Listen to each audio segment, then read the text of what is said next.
I've been waiting for this for a really long time. So.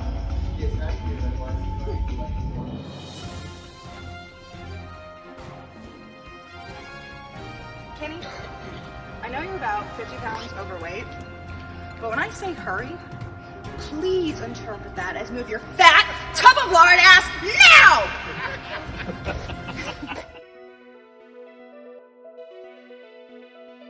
Hey spooky pretties, welcome back to my channel, and today we get back to all things Scream. As you can see, I've got a Casey backdrop up at the moment. This is actually a blanket I got from Hot Topic, and Casey has been helping me block out the light the last couple days. So here she is with us today. Anyways, so today's video is what some of you have been waiting for. I actually had a few of you request this video topic. Today I'm going to talk about my experience at the Screamoween event. Yes, when I went to visit Stu Macher's house and all those other killer Scream locations, that was thanks to Screamoween. Screamoween was supposed to take place on Halloween of 2019. Obviously the name, Screamoween, Halloween. It was supposed to be a really big Halloween party bash in Stu Macher's house. And unfortunately, the wildfires in Sonoma County and California in that area affected the event from taking place in Halloween of 2019. So it had to be postponed until March 14th of 2020. And the pandemic almost made it have to be postponed again. And that could have been indefinitely. Like, who knows when it would have then happened, because as you can see, we're still not out of the pandemic. But anyways, so yes, this past March 14th, 2020, the Screamoween event finally took place. The event is held by promoters Anthony Massey and Nate Reagan. And this is actually the second event that they have held at the Scream House. And the first event was called Scream Comes Home, and unfortunately I couldn't attend that one due to having to work a very important event that weekend for my job. Couldn't miss it, nobody could cover for me, so I didn't go to Scream Comes Home. So yes, I definitely didn't want to miss it the second time this opportunity arose. So my husband and I flew out actually on Friday the 13th of March, and it was kind of hectic. The pandemic was happening. There were rumors of the country closing, Illinois closing, which is where we're from, California closing. We didn't even know what we were flying into, but we went anyways. And I'm glad we did, because it was the last big thing, the last and pretty much only big thing we did in 2020, aside from moving. And it's an event I will never forget, and I will cherish forever. It is something I look back on fondly throughout 2020 and kept my spirits up. It provided me with a lot of cool experiences, a lot of bucket list items were checked off, and it just provided me with a lot of good memories. I met a bunch of new awesome people, and I just want to talk about this today. So I actually have footage from the house that my husband recorded, and we will have that playing throughout this video for you guys to take a closer in-depth look at the house itself, me arriving at the house for the very first time. You'll get to see my reaction with that, and you'll also get to see some rooms that we don't see in the movie. Some of those rooms being rooms that I found to be my favorite, and they weren't even in the movie. But yes, I hope you enjoy the videos and the pictures in here today and some of the details I will be providing you guys. So yes, we flew in on Friday the 13th and we met up with my friend Jordan. And some of you may know Jordan, he's Illest Minds on Instagram. And we met him in San Francisco, that's where we flew into. And then the San Francisco airport is about a 90-minute drive to the house. So what did we do the moment after picking up Jordan? We went to In-N-Out Burger. So that was tasty and delicious and a lot of fun. It's funny because I love In-N-Out, but if I lived in California or wherever they're located, I wouldn't go there all the time. So I like going there when I'm near one, but if I was near one all the time, it's not a place I would eat out every day. But it's kind of just like a special fun place to go and to hang out when you're out of town or on vacation. And that's what we did as soon as we got off the plane. After that, we went to our hotel, checked in, hung out a little bit, got the lay of the land. And the first filming location that we visited was the fountain. Yes, the fountain that we see that is part of the school is actually a fountain in the middle of like a downtown city, like a park area, and it's pretty almost exactly as it was in the movie. It's still that way today. Some of the stones have been like, you know, changed a bit, probably, you know, with age, they need to be repaired. I know there's like a gazebo and I think it's painted a different color now, but it was really cool. It's right smack dab in the downtown area of this city. There's like coffee shops around, antique shops, boutiques. It's just really cute and centrally located, and it was pretty easy to get to and pretty recognizable. The moment we were driving to find a parking spot, the moment we spotted it, we were like, that's it. So it's pretty dang recognizable. So that night we ended up just hanging out at the hotel. We of course watched Scream in the hotel room. Fell asleep actually to watching that. The next day we went to more locations before we could go to the house.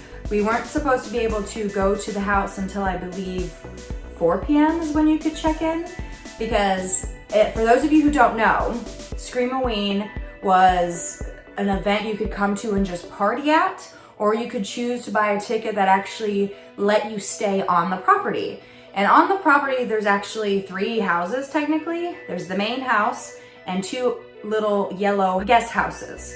And we bought a ticket to stay at the larger of the yellow guest houses, and we got a room there. So the first night on Friday, we stayed at the hotel, and then the second night we were staying on property at the house. So we weren't, like I said, we weren't supposed to check in until 4 p.m. So prior to that, we checked out of the hotel, got some food. We went to Jack in the Box, another awesome place I like to go to when I'm near one. So we went to more filming locations before the house. We had a lot of time to kill. So the first one that day that we hit up was Woodsboro High. And it's actually, as most of you probably know, the Sonoma County Community Center, or Sonoma Community Center. And again, it looks pretty much like it did in the movie. Obviously, it doesn't say Woodsboro High School, it says Sonoma Community Center. And a lot of the landscaping has changed. Very pretty, very well taken care of, very clean. And we took a lot of outdoor pictures when we first got there. And then we didn't know if we could go in or not, but sure enough, the doors were unlocked and we freely walked around, got pictures where Sydney and Billy argued, saw where the lockers were originally in the movie. They're not there now. However, some of the lockers still exist in the lower half of the building. So we got to take a good look at those. We got to see Sydney's classroom that she was in, where she sits next to Casey Becker in English. Not anymore! But yes, we saw that classroom, and it's just, oh, we saw where they built the bathroom. I think the bathroom doesn't exist that we see Sydney get attacked in. They actually kind of built that bathroom a little bit, and we saw where that was placed, and it was just really cool. We had a lot of fun taking pictures in there, and Jordan and I reenacted the Billy-Sydney argument, so that was a lot of fun. After that, we went to Tatum's house. Yes, we went to Tatum's house. I had to think about it for a second. That was kind of creepy because we drive up into this neighborhood. There's a lot of really, really nice houses, and we weren't sure if anybody lived in this house. It looked abandoned. Some of the yard wasn't taken care of, especially the backyard. There were like leftover Halloween decorations on the porch, even though it was March. And it just overall looked like nobody was living there at the moment. Or it was in the middle of renovations maybe, I don't know. But sure enough, Jordan and I snuck up on the property. Of course, took pictures on the porch, hung out there. We at first were really like sketched, like, oh, let's do this super fast. But then we ended up taking our time when we realized nobody was stopping us. So that was fun. And Then after that, we went to Randy's video store where he worked. And unfortunately, it is closed down. It's not used for anything. And it's just an empty building. You can see right in it. The glass is open. You can see what once was a video store, but now it's literally empty. Not a scrap of furniture, no boxes, no nothing. So it's just kind of chilling there. It sucks that it's not being used, but at least it's still there, and we got to take pictures from it through the glass, and hopefully you can get a good view of it from my pictures here today. Oh, and another location that we visited that was fun was the grocery store that Sydney and Tatum go and buy snacks for the fiesta. And that grocery store is really cool. It had a really neat layout. It did still look like it did in the movie, but I think it had like a lot more shelving and aisles were kind of laid out a little differently. But overall, you could tell it was that grocery store. And of course, we had to buy something from there. So we got little road trip snacks, and that was really fun. And then we that was the first time we ran into other Scream fans taking pictures at the locations. So we said hi to them, asked them if they were gonna be at the event. And yeah, we went on our merry way because it was getting close to when we could go to the house. So we actually got to go to the house an hour early. The event runners let me know that we could hop in an hour early before everybody else got there, which was awesome. I thank them so much for, because we got to have like a little more privacy viewing the house, got to take our time taking pictures, go through it by ourselves. And that just made it really, really special, and it kind of made me a little more calm, because of course you want to see everything, and right when you get there you just want to like go through it all as fast as you can. But this kind of made me take a breath, go at my own pace, and just do my own thing and take as many pictures as I wanted to. So that was really, really fun. And as you'll see here, I have videos of our reaction going up the property driveway. And yes, I mean like I'm not joking. It's like a trek up this hill to get to the property, and you will see it takes a bit, and you'll on the way see the guest houses, the barn, a field of cows. This property is massive, and yes, our reaction going to it is priceless, excuse the language, but we were excited. So there's also a video of me entering the house for the very first time, and my reaction is pretty silly, but I mean, is on my bucket list. Probably the #1 thing on my bucket list. I was excited, I was a little emotional. I think you all can understand. It's also a little weird watching these videos now, because I was only halfway through my weight loss journey and I already look so different from the videos. So if you're kind of like, oh, Maggie looks a little different, well, that's why, because a lot has changed with me physically since March even. And so yeah, watching the video, it kind of feels like a lifetime, but it wasn't. It was like 9 months ago. So anyways, that answers that question. So I just want to give, before I continue, I want to give a big shout out to my husband, John, because he enjoys the movie, he's a fan of the movie, but it's definitely not like an obsession of his like it is for me. But our entire relationship, he's been extremely understanding of my passion and love for this film.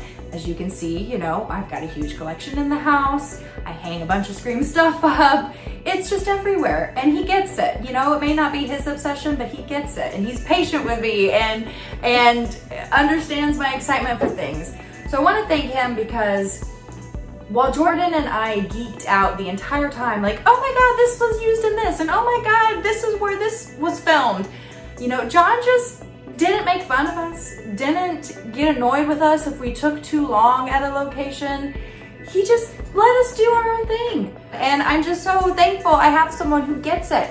And as for Jordan, I can't even express how fun it was to do this with him.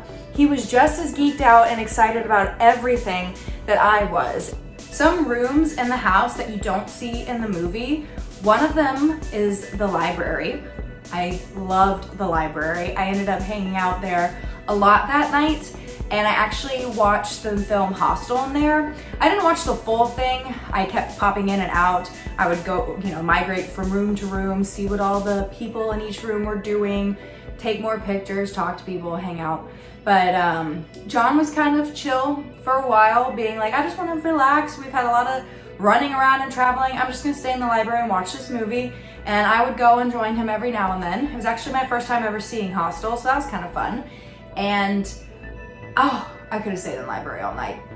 I actually fell asleep in there for about 30 minutes at 3 a.m. and it was pretty comfy, I gotta tell you. Another room that is absolutely beautiful and will take your breath away is the master bathroom. You see the master bedroom. Actually, you only see half the master bedroom. As you'll see, the room is actually divided by a wall that production put up, and there's a second half to the bedroom that you don't see in the movie, and it's like a big, large sitting area. We hung out there, we played Uno, we drank there, had some chats. It was awesome. There's also a second half to the kitchen that you don't see in the movie. It's got like an old-time fireplace, some chairs, a table. The house is just endless amounts of rooms and space. And there's so many guest rooms that you don't see in the movie, and there's bathrooms you don't see in the movie. There's just a lot you don't actually see in the movie. And lastly, I just want to say I also had so much fun cosplaying as Gale Weathers, as you will see in my pictures and videos. And it made the event so special to be dressed up in character. There was a gentleman there named Sean who showed up at the perfect moment. I had just arrived to the house dressed up as Gale. I had gone back to our little guest house, changed out of my regular clothes and into my Gale costume, and showed back up at the house. And just minutes after I showed up, this gentleman comes walking from like the field where you could park at, and he's dressed as Kenny the cameraman, and it was so perfect. It was like we planned it, but we didn't. And I'm like yelling lines at him, calling him a fat lard, and he loves it. He doesn't care. He doesn't care if I call him a fat lard. And we just hit it off right away, and he's a really nice guy. I've kept up with him through social media. So I love meeting fellow Scream fans. And also want to mention that I met my friends Jenna and Destiny there for the very first time. I had known Jenna through Instagram for a while, but this was like our first real time hanging out, meeting, getting to know each other, and we just hit it off, and it was great. And we've actually been getting closer and closer ever since. We've hung out a couple times safely during the pandemic. They're about the only people I do feel comfortable seeing because they're just as good with safety precautions and protocols as we are. So it's been great developing this friendship with them, and again, because of Scream and meeting at the event. Who knew? So I hope this gave you a little behind the scenes look of the Scream house, Stu's house, and I hope you enjoyed seeing things from my point of view. As you can see, as you've always been able to see, I'm a huge geek for this movie, and getting to go to the house is something I'll never forget, and something I really, really hope I can do again. It's like, yeah, like I have withdrawals, I want to go back. It's something I really, really can't explain. Like, the feeling to go back is real. It's constantly pulling at me. And it's for a lot of reasons. It's not just to do with the fact that it's used in Scream. It's just a very calm, cool place to hang out. And everything about it was just right. So I hope I get the chance to go back again. I'd love to just, now that I've been there, just to chill a bit more, calm down a bit more. And I would love to stay there for like multiple nights, not just one night. And maybe that'll happen in the future. Who knows? My fingers are crossed. I hope one day you get a chance to look at it, especially if you're as big a fan as me. It'll definitely leave a special place in your heart. Thank you so much for tuning in. Make it Meggy, guys.